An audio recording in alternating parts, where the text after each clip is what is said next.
السلام عليكم، مرحبا بكم معايا في هذا الفيديو الجديد اللي غنقدم لكم فيه هذه الوصفه الاكثر من رائعه، واللي هي عباره عن بريوات معسلين بالقرقاع والزبيب. ابقاو معايا باش نعرفكم على المقادير والطريقه، ان شاء الله ينالوا الاعجاب ديالكم وتجربوهم وتشكروني عليهم.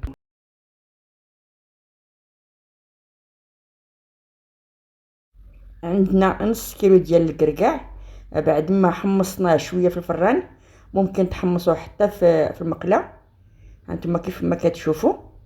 دابا غادي نطحنوه بلا ما نلينوه، غيكون مهرمش كون كاسن.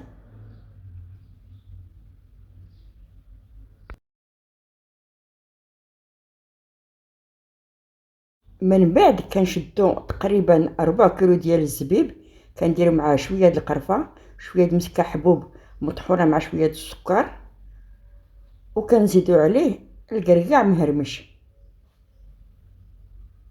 دابا زدنا 2 معالق ديال العسل، ممكن تزيدو حتى اكثر باش تجمعوا الخليط ويكون مويلو، يكون كيتلصق كيف ما غتشوفوا معايا من بعد. زدنا دابا العسيله،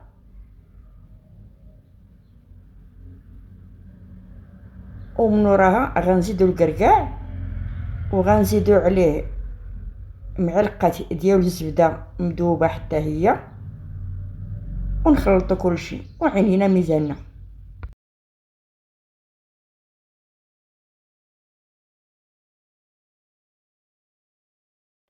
هنايا زدنا 2 معالق ديال مزار، تكون نوعيه مزيانه، راه فيه وفيه، وممكن نزيدو حتى كثير على حسب الذوق ديالكم.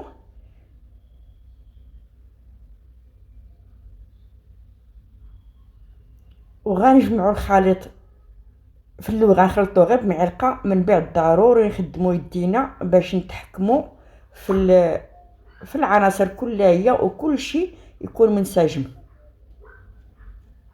في الاخير غنزيدوا 2 معالق ديال الزبده مذوبه، بالطبع ديال العبار ماشي مارغرين، وندوزو للمرحله المواليه.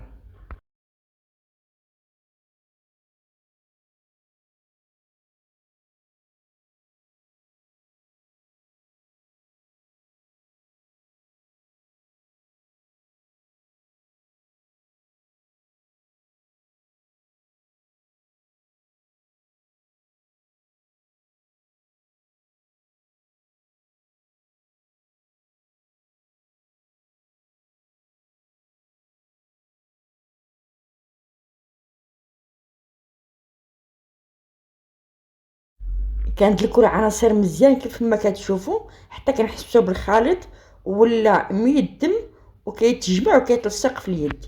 هذه الورقه ديال البسطيله تقريبا نص كيلو، وهذا الخليط بعد ما جمعناه، هذه الطحين مع الماء باش غادي نلصقوا البريوات ديالنا.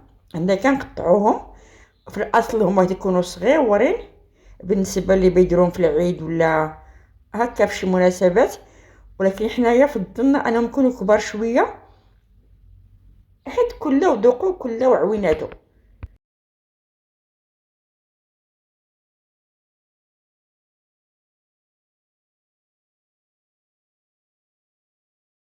صافي تنقطعوا الورقه كلها هي بنفس الطريقه. حنا هنايا درنا غير ورقه واحده باش تشوفوا معنا مزيان الطريقه ديال التقطاع. من بعد راه قطعنا هذيك الكميه كلها هي دقه واحده، وشدينا العبار بهذا العبار الاولاني باش يجونا كلهما في نفس القياس ويجيو متحفين وزوينين. هنايا كنبداو نعمرو في الورقه ديالنا كيف ما كتشوفوا. كنشدوا واحد الكميه ديال الحشوه، كنحطوها في الطرف ديال الورقه، وكنبدا نلويو على شكل مثلث. غنعاود معكم العمليه مره اخرى باش تردوا معايا البال. ها انتما كتشوفوا كنحطوا واحد الكميه لا باس بها، تقريبا 20 ما بين 15 و 20 غرام ديال الحشوه، وكنلويو البريوات ديالنا كيف ما كتشوفوا. ديك الزوائد تنحيدوهم بالمقص، وكنلصقوا البريوه في الاخير بالعجينه ديال الطحين والماء. كنبقاو هكذا حتى كنساليو الكميه كلها ديال الورقه والحشوه اللي عندنا. من بعد كيف ما غتشوفوا معايا البريوه وتشوفوا معايا الكميه اللي خرجت لنا هاد الكميه هادي، العدد ديال البروات اللي خرجت لينا ها هما شوفوا. هذه هي البريوه ديالنا ما شاء الله، راه كامله مكموله وكتعمر اليد والعين.